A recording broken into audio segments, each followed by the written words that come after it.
Hey everyone, welcome back to Beekeeping with Natalie and Dawn, I guess. This was not my idea, but I've had a comment like this before that was like, I can barely hear the camera person, you need to put a mic on them. So, say something, I guess, I don't know. Hey. So she has a mic on today. I already regret it, but it's okay. A lot of people think that I'm the more extroverted one and she's more introverted just because she's behind the camera and I'm in front of it. It's completely swapped. If she could be in front of the camera, she would. And actually, I like to be heard. I don't like to be seen. okay. Actually, we talked about the other day doing a video of her. So that might be coming up actually, because it would actually be a really good informational video, but I don't really know a whole lot on it and she does. So we might do that. I don't know. But anyways, so if you hear a little something, it's her. Usually you do, but you can barely hear it, which is how I like it, but I'm kidding. Okay, so the yellow clover is just now starting. This field, I don't know if we walk over here or not, but this field has always had a ton of yellow clover, and so that's what all of this is, and they're really not on it, but I think it's just about to hit, or maybe like some of them are really hitting because just the way that they're acting, there's got to be a flow on, but they're really not on this stuff from what I can see. They might be on the taller stuff back out there a little bit, I'm not sure, but that's what they're really on right now. And then after the yellow clover will start to get white, and then we'll just continue to have a decent flow going. But just by the way that they're acting, like there's not a single bee around me or her, and they're just shooting in and out really fast. Like they'll go out super quick and just go like straight up, and then when they come back, they're usually pretty slow, and they'll just kind of glide on in there, and sometimes they barely make it just because they're so heavy and full of nectar. So that's just one thing that we kind of look at. And again, they're not bothering us at all. There was a couple of days ago where we were in the hives and they were just, this yard is full. I don't know how many we have in here, but these are all the pallets that we'll probably put, and we're gonna keep it with just this, I think. I think some people you can put up to 40, 50 hives in a yard. But for us, I think it's just nicer to have them a little bit smaller, like 30s, maybe 40. I think just because, 32 to 36 is kind of our magic number. Just because, like, getting in and out of a yard and then just having each yard kind of set at the same level, each hive. But anyway, all of these hives have at least some kind of supers on. I think there's a couple of singles maybe. Those were just like splits that we made recently. And most of these have 4 to 5 supers. Some there's only like 2 or 3, but this one here, the other day, me and my dad came over, like, that was like 2 or 3 days ago. That was 2 days ago, I think. 3 days ago.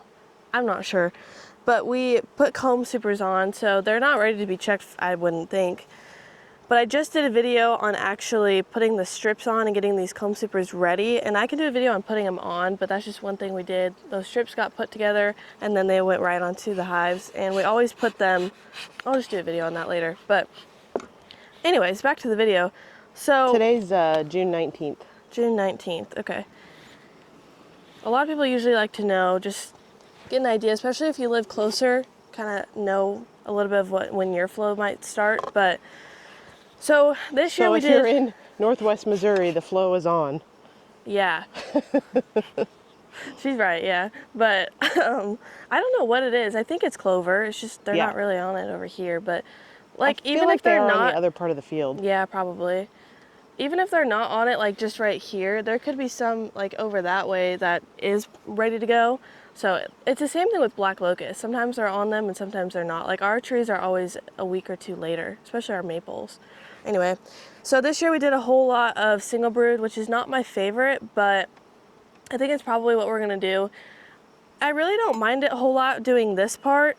It can get to be a struggle because you'll have like 6 supers on and then it's taller than me and it's hard to pull those supers off.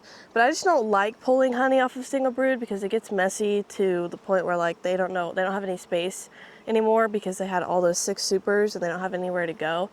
But one of the things this time of year, whenever we just start off by putting supers on, we like to go back the first couple of weeks and just check to make sure that They don't have any swarm cells. This year has been a swarmy year. I don't know why. It kind of started off like that, but anyways, so with single brood, we check to make sure they're not swarmy just because they only have that one brood box. If you don't know, it's literally just one brood box that they have here, queen excluder, and then all your supers. Now, Which is what single brood is. yeah, that's just single brood. I think there's a couple we have that are doubles, but with the way we split them down to one box, and then just like a couple weeks later, the flow was on.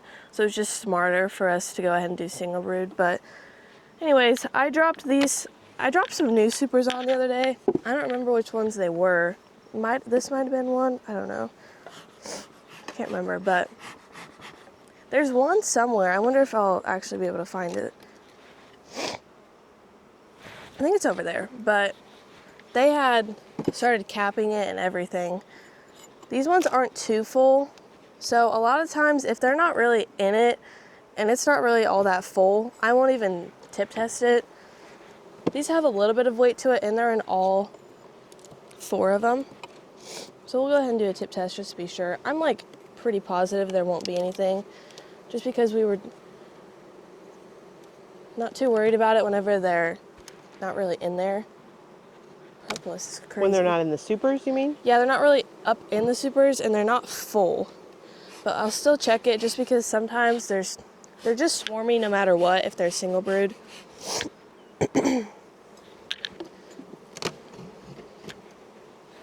I just keep that queen excluder on. Whoop. Whoa. Oh, Oh my. no way. So don't listen to me. Wow. Those Okay. have... Well, let's not crush all of those yet. Well, that was not the plan, but it never is, so oh well. I need to add some more to this because it's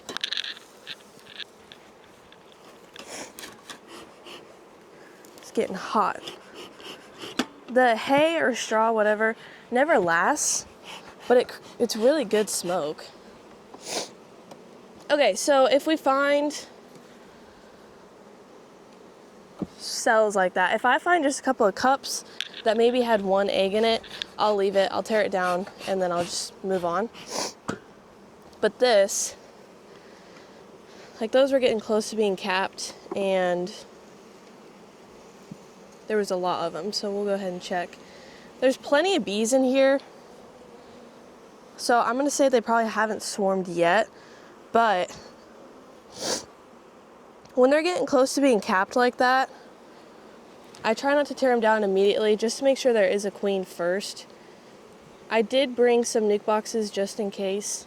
Ooh, So, look at that pattern. well, I'd say we could make splits, but we don't have any space here. There's a yard we're going to next. Do you know if they have open? I'm not sure. I feel like they might have 2 open spots. So if we make a split, we could just drop it on over there. Okay, so whenever I see swarm cells, one of the first things I'll do is just kind of check to see what they look like. If there's plenty of bees in there, it looks like they haven't really swarmed, and then checking for eggs. So the other day I went through a hive and there was just no eggs. Larva that looked like it had just like hatched and turned over into that larva. But if I can't find eggs, that usually means that they swarmed within the last 3 or so days, just because she's not laying anymore. She'll stop before they swarm. But there are eggs in here. There's a good amount of bees, so I'm gonna assume she's probably in here somewhere. You're So sniffling again. What? You're sniffling again. Yeah, sorry.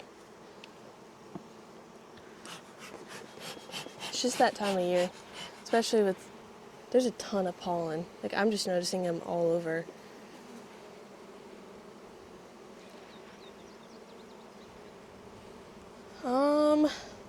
I'm just gonna see if I can find her. That one I just pulled out had a good cell on it. You thinking you'll just pull her out then? I won't pull her out. I'm thinking if I find her, know she's in here, I'll go ahead and make a split.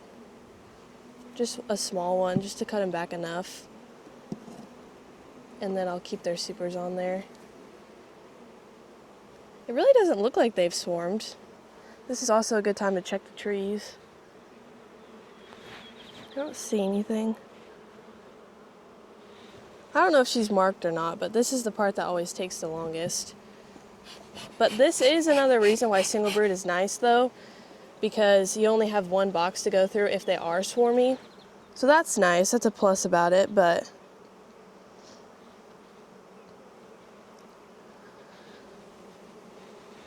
if I have two people, I'll usually have another person look just to make sure, but if they have swarmed, I'll probably still pull a split off of them and just leave a cell in here, and hopefully it'll play itself out. Sometimes there's just frames that you're like, she should be on here, and she's not. This would just be a good one for that, but maybe not. Maybe they did swarm. Who knows? A lot of bees in there though. There is, especially thinking that they're up in those supers. But And you said you saw eggs. she can, like, there could be eggs, and then they still swarmed, but it's usually just one thing to look at.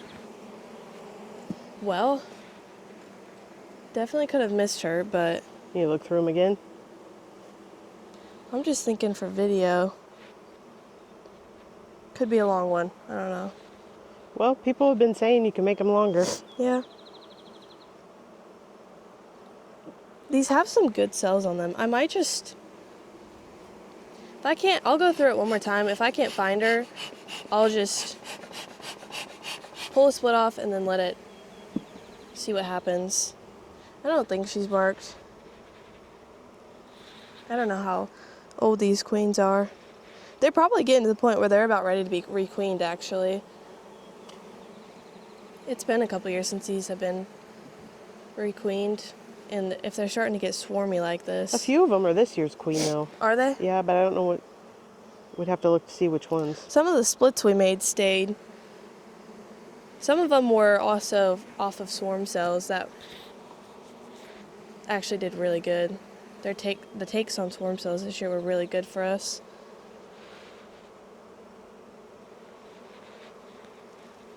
I don't know, but the brood looks pretty good. It does. You see that one? Well, I think there's a better one.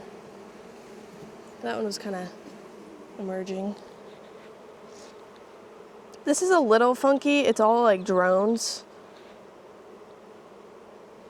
I wonder if that lid said something. Probably should have looked. But it looks pretty good. I mean, if that's going to emerge, they will have quite a few bees in there.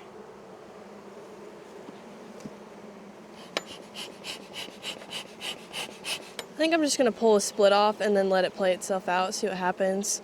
Just because I'm assuming they might have swarmed. I don't know. That's the one thing about swarming, you just don't know. But there were a few good cells that I could leave in here for sure. Now the split I'll pull off will be pretty small because we've got a good flow going, but I also want to cut them back a little bit just to keep them from wanting to swarm again. But single brood always tends to be a little bit more swarmy, so I'll just pull Until they lock in for honey flow. Yeah, and they then usually, like, it's just a couple of weeks and then they're kind of done, but we just picked a lucky hive, I guess. Okay, I'm gonna take that, and then I'm gonna take one more brood frame, I think. Well, that one actually has brood on it, so this looks really good. Yeah, it does.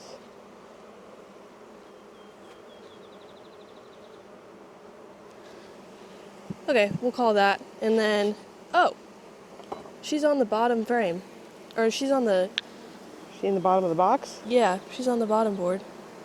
Well, she went in there. Okay. She had a pink dot. That's the only reason I saw her. Okay, well, let's just, that works out actually. I'm still gonna pull a split off, but now I can go through and tear these down because they don't need it. They already have a queen. So I always like to shake the frames just to make sure I'm getting all of those cells. Swarm cells and like all of that, they will just hide. Especially if it's foundationless. Usually the sides of foundationless have a little crevice and they'll always go in there. That one got me. I had someone ask me how I never get stung, and I always get stung, I feel like. It always happens. That one hurt too. The fingers. Oh, Yes. if you find one in the middle of the frame, let me see it. Okay.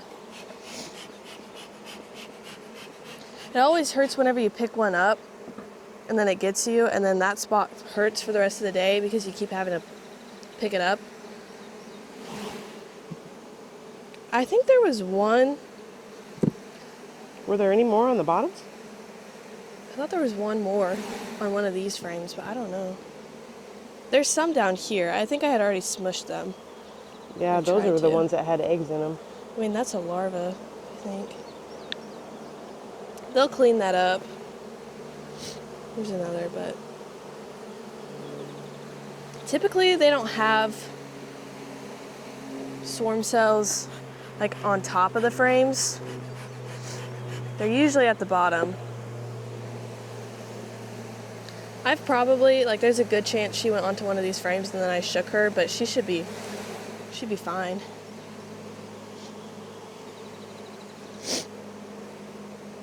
So there were two on the actual frames after you shook the bees that you found, right? Huh? Like on the main part of the frame? I think so.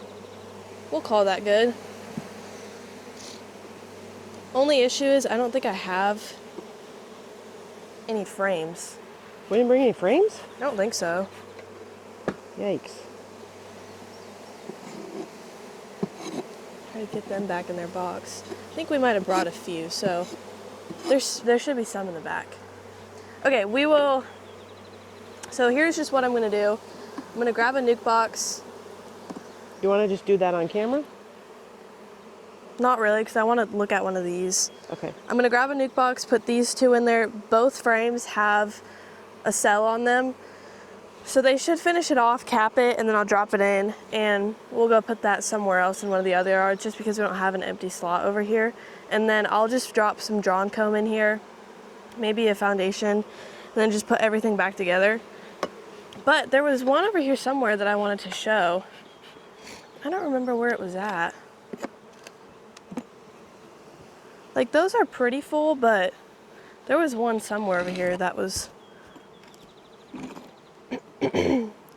like, these look pretty good, but like they had started really capping it, and it'll probably be ready to be extracted soon. I would think the next couple of weeks will start. They're starting a little bit, but we're just not quite there. I don't know how. Getting close. It's decently thick, not really, but close. So we'll, in a couple weeks, come back, test it, and end up pulling it just because we need the honey, and then we'll be able to extract it and put it right back on.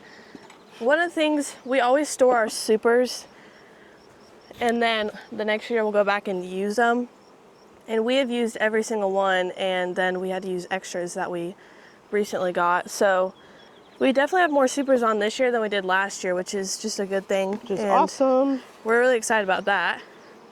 You can hear the goats over there. Oh well, I think that's pretty much it. So I don't know if this pallet just got skipped over. Maybe that one hive did whenever we came the other day, but oh well.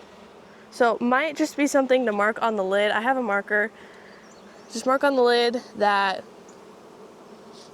they're swarmy, and here's a good food frame. I'm gonna give this to that split. They're swarmy, and we'll just wanna come back and check them, make sure they're not doing anything crazy. And I think that's pretty much it, right? I think so. She didn't talk a whole lot, so got lucky, but anyways, I think that's pretty much it for today's video. So thanks for watching. Follow along for more bee adventures, and be here next time on Beekeeping with Natalie.